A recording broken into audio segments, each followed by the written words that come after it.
ஆஃபீஸ்லேருந்து வரப்போ வந்துட்டு நீ கொஞ்சம் வெஜிடபிள்ஸ் ஃப்ரூட்ஸ்லாம் வாங்கலாமேன்னு சொல்லிட்டு வாங்கிட்டு இருக்கேன். பக்கத்துலேயே வந்து நல்லா சிக்கன் பக்கோடா அவ்வளோ பெரிய குண்டால் வச்சு பொரிச்சிட்டு இருந்தாங்க. வாசனை வேறு நாலு பீஸ் பொரிச்சாலே நமக்கு தான் இது இருந்துரும்ல.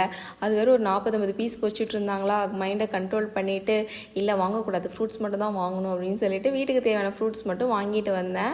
வந்தோடனே வந்துட்டு எனக்கு டிஃபன்லாம் வந்து செஞ்சால் போதும், எனக்கு ரொம்ப ஹெவியாலாம் பண்ண பிடிக்காது. நான் மார்னிங்கே சட்னிலாம் அரைச்சி வச்சுட்டு அப்புறம் கொஞ்சம் பொடிலாம் போட்டு தோசை சாப்பிட்டுட்டு சில பொருட்கள் ஃப்ளிப்கார்ட்லேருந்து வந்துருந்துச்சு. நான் தான் ஆர்டர் போட்டிருந்தேன். வீட்டுக்கு தேவையானது தான், கொஞ்சம் பார்த்து நான் வாங்கியிருந்தேன். எனக்கு வந்து டேரெக்டாக போய் ஸ்பெண்ட் பண்ணி வாங்குறதுக்கெலாம் டைம் கிடைக்காது. நான் ரிவ்யூ பார்த்துட்டு ஃப்ரீ டைமில் வந்துட்டு நான் பாட்டுக்கு ஃப்ளிப்கார்ட்டில் போட்டு வைப்பேன்.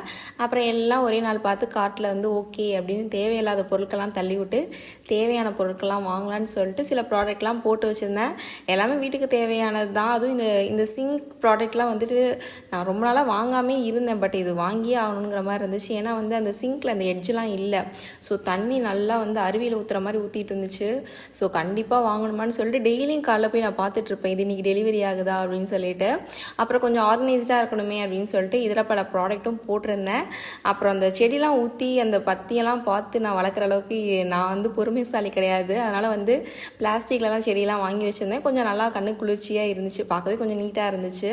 இன்னும் கொஞ்சம் ப்ராடக்ட்லாம் போட்டிருக்கேன். அப்புறம் மார்னிங்க்கு தேவையானதெல்லாம் ரெடி பண்ணி வச்சுட்டு ஹால் போய் பார்த்தா அது குப்பை கிடங்கு மாதிரி இருந்துச்சு. அதெல்லாம் எடுத்து வச்சு காலைல நான் தான் போட்டு போன குப்பை எல்லாத்தையும் எடுத்து வச்சு பார்க்குறப்ப மணி ஒரு 11:15 இருக்கும். எனக்கு அப்படியே வேர்த்த ஊற்றிருச்சு. ஆஃபீஸ்லேருந்து வந்தது தான், அதுக்காக தான் வந்து ட்ரெஸ்ஸை கூட மாற்றாமல் இருந்தேன். அப்புறம் போயிட்டு ஒரு குளியலை போட்டு வந்து தூங்கினா அப்படி தூக்கம் வரும்.